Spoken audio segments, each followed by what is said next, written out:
This is the Uptick Network Stock Day Podcast, sponsored by InvestorsHangout.com.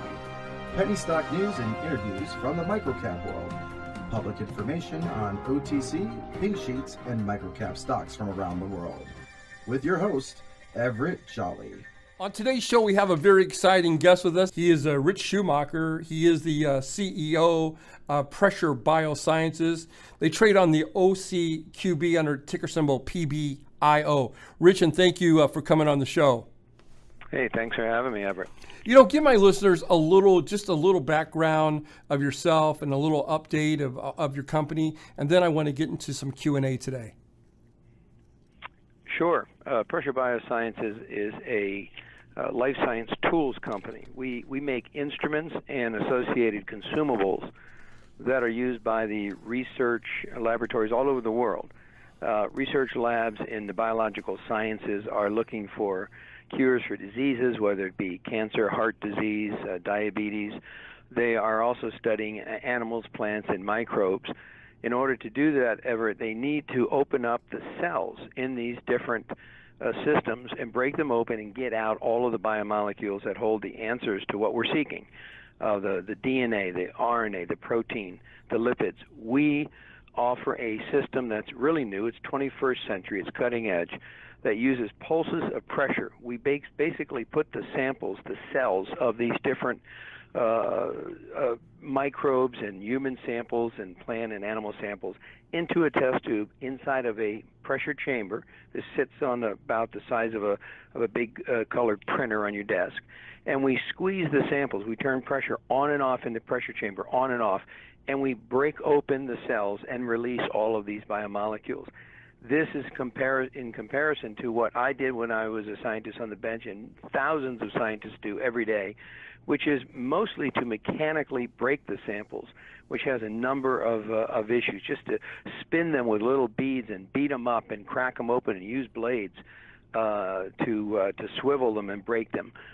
So we have a much more gentle but much more efficacious way of breaking samples and releasing these molecules for study. You know, a lot of my listeners don't understand and didn't know. You know, you are a scientist at heart. You have had many success track records of founding companies, a lot of companies that you founded subsequently went public on the NASDAQ. You know, discuss to me some previous successes you guys have had over there at Pressure BioSciences.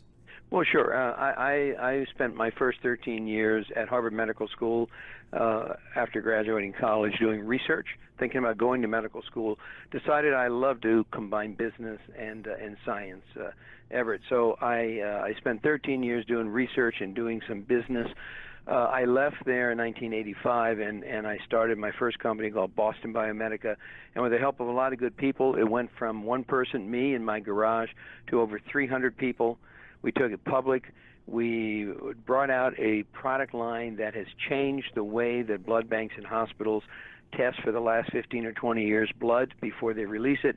We brought out what are called quality control samples, and again, we were selling these in dozens of countries all over the world to make the blood safer. So that was Boston Biomedica. It was about a 120 million market cap company on the NASDAQ.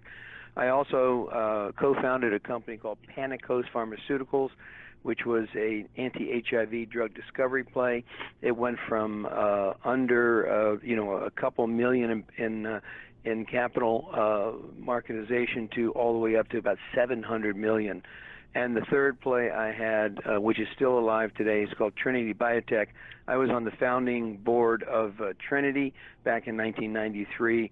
This is now a publicly traded company, also on NASDAQ, probably in the 250 million market cap range.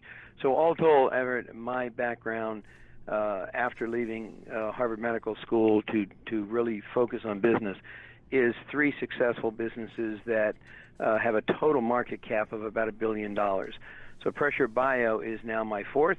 I say it tongue-in-cheek. I hope it's my last. I hope it's my biggest and my best. It's a lot of work, but I'm enjoying every minute of it. You know, I tell my listeners, if they're going to go pick out a stock, what are the 3 things to look for? And I tell them management, management, management.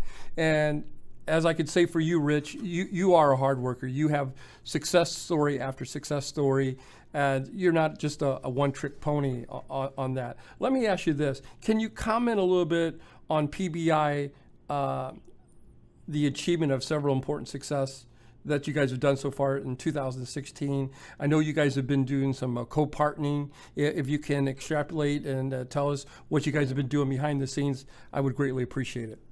Absolutely. We made it known at the end of last year that we are our goal is to bring the company back from OTC QB back onto the NASDAQ by the end of this year. And time is running short, but we're still working very much towards that goal. And we've hired the right people, and to do that, we've had to clean up our balance sheet. So one of the things we did is we raised some very safe money at the end of last year, beginning of this year, and we paid off over $3 million of debt, $3.5 million of debt. Most of it was this very ugly debt that could really harm a company. We had to take it in order to grow the company, but we were able to pay it off little by little during the year, and then at the end of the year we paid off the remaining amount. So the reasons we've had so much success is we've used that money wisely. It was difficult money to take, but as long as you take it and pay it back in time so that the lenders cannot take your stock, it can be a very efficacious way of growing your company.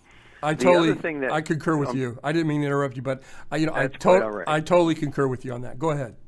Well, I know a lot of listeners and a lot of investors are very skeptical of companies that take the 6-month notes. And believe me, if we had a different way of going, we would have done it. But because it does carry along a lot of risk with it. But as I said, not a single note that we took, and there was probably between 15 and 20 different notes over the course of a year and a half. Not a single note converted. Everyone was paid back. It was expensive, but actually, I went back and looked at it, and if I had raised money at the price of where the stock was when we took these notes, which is pretty much about half of where it is today, the dilution would have been about the same. But we didn't have that choice.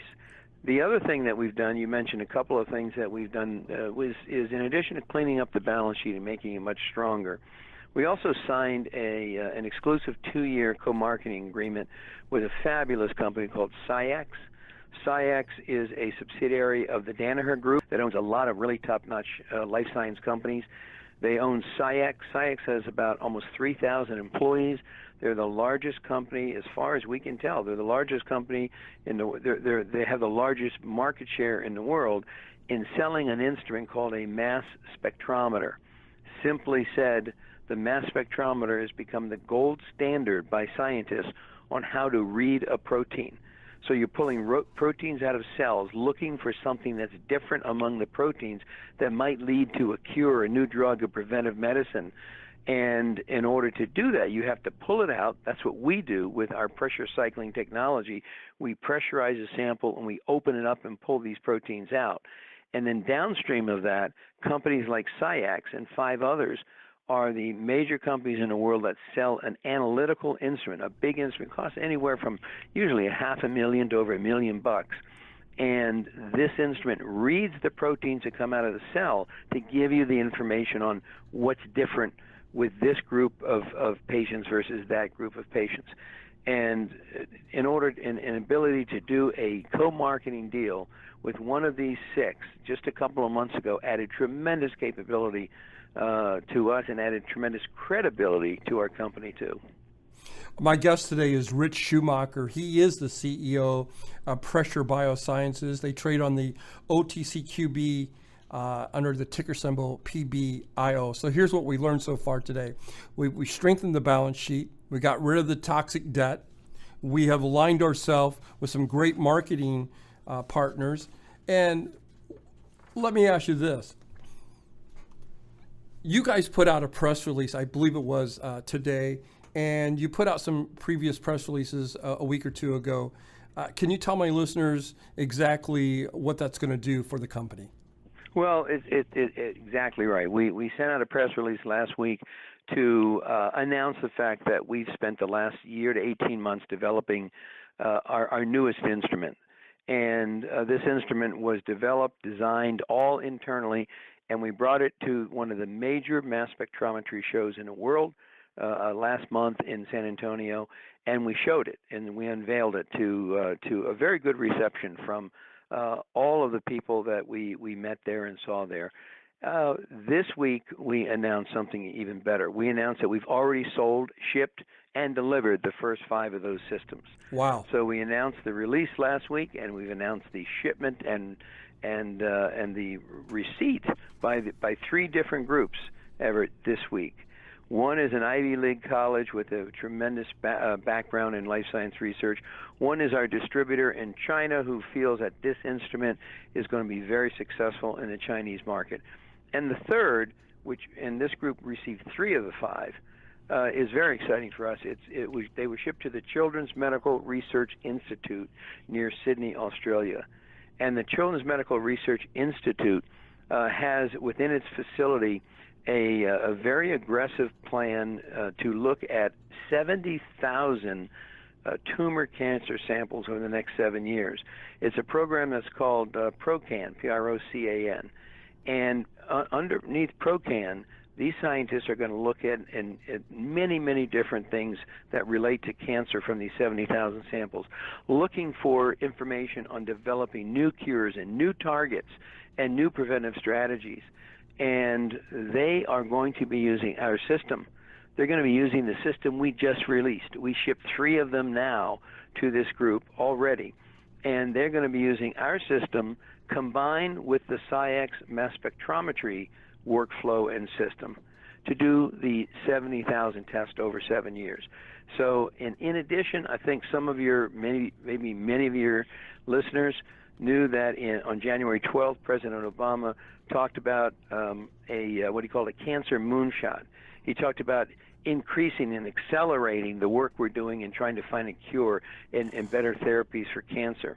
And just the other day, just last Sunday, this is past Sunday, July 17th, Vice President Biden, who's ahead of is leading the cancer moonshot, put out a press release saying that they've signed 3 memorandums of understanding with Australia, and they talk specifically about 4 prestigious cancer groups in Australia that are going to be collaborating with the U.S.'s National Cancer Institute on the cancer moonshot. And believe it or not, one of them is Children's Medical Research Institute and their PROCAN study group. So we're very excited that our system, brand new, just shipped, is going to be part of what the Obama administration is going to be putting $1 billion into this year, next year, in terms of the cancer moonshot.